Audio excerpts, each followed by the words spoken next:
জয়পুরহাট জেলার কালাই থানার জিন্দারপুর ইউনিয়নের মলামগাড়ি হাট বাজারে পাশে মানবতার জীবনযাপন করছেন এক বৃদ্ধ মা। সশরীরে গিয়ে দেখা যায় টিনের ছাপড়া ঘরে অস্বাস্থ্যকর পরিবেশে তার বসবাস।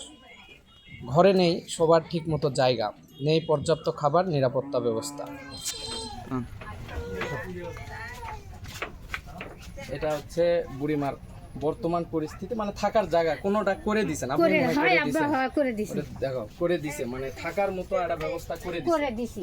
আর ভিতরের পরিস্থিতিটা দেখো। ভিতরে না খালি দেখে নেব, আমি এখনো বাড়ি ঘরে যা পারিনি বা। ভিতরের পরিস্থিতি এইরকম, মোটামুটি একটা বাতি আর থাকার মতো একটা ফ্যান বুড়িমার জন্য রাখা আছে, আর জিনিসপত্র এইরকমই আছে, এইটুকুই আছে। মানে এটাই থাকার রুম। বুড়া মারা গেছে মনে হয় কতদিন হলো? 3 বছর হলো বা। 3 বছর হয়ে গেছে। বর্তমানে উনি হচ্ছে চায়া চিনতে, মানে যেটা আর কি খাওয়া পারে, নিজে রান্না করে খায়। থাকার মতো জায়গা নেই, থাকার মতো একটা জায়গা আছে, এখন বর্তমানে এখানেই থাকে।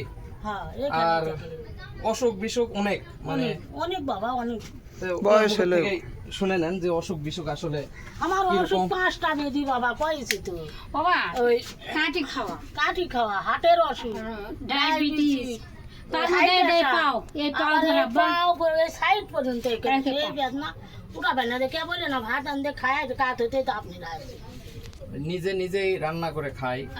অসুখ বিসুখ এখন বর্তমানে চলাচল করাটাই কঠিন। হয়তো অনেকেই চিনতে পারছে যে আমাদের মলামগাড়ি হাট দ্বিমুখী উচ্চ বিদ্যালয় হাই স্কুলে দুইজনে মিলে চানাচুর, মুড়ি, ভাজা ইত্যাদি ফল টল বিক্রি, আমরা করমজা যেটাই হোক বিক্রি করে চলতো। বর্তমানে বুড়া বাপ মারা যাওয়াতে উনি বর্তমানে চায়া চিনতে গ্রামে গ্রামে যায় হোগে সকলের থেকে সহায়তা নিয়ে খাচ্ছে। আসলে এটা আসলে আমরা চেষ্টা করতেছি তাকে কিছু সহযোগিতা করার জন্য, যেহেতু পরিস্থিতি খুবই খারাপ। উপরে টিনের ছাপড়ি, পাশ দিয়েও 4টায় টিনের ছাপড়ি, আমরা নিজের ঘরে থাকেও গরমে সহ্য হয় না। আর উনি 4 সাইডে টিন, উপরে টিন, মানে থাকা মেঝে স্বেচ্ছেতা পানি আসে ওকে থাকে বৃষ্টির সময়। আবার এই পাশে দেখাও, ওটা থাকার মতো বা রান্না করার মতো পরিস্থিতি সেই রকম নাই। মানে থাকার বস্তা উপরে খাটত থাকা, মানে সব দিক দিয়েই কষ্টে আছে। মানে আমরা যদি সবাই মিলে একটু সহযোগিতার হাত বাড়াই বা সহযোগিতা করি, তাহলে মোটামুটি তার উপকার হবে, মানে সাহায্য হবে।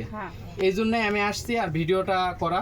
আমরা সাধারণত কল্যাণের শপথ সংগঠন থেকে সাধারণত সাহায্য করে থাকি। 500 টাকা দিছি, সংগঠনের পক্ষ থেকে 500 টাকা দিছি। কল্যাণের শপথ সংগঠনের পক্ষ থেকে 500 টাকা ওষুধ খাওয়ার পর আমরা ফির বাকিটা ইনশাআল্লাহ দেখা যাবে। ইনশাআল্লাহ আস্তে ধীরে ধীরে আপনাকে তুলে যতটুকুই পারি আপনাকে সাহায্য করব।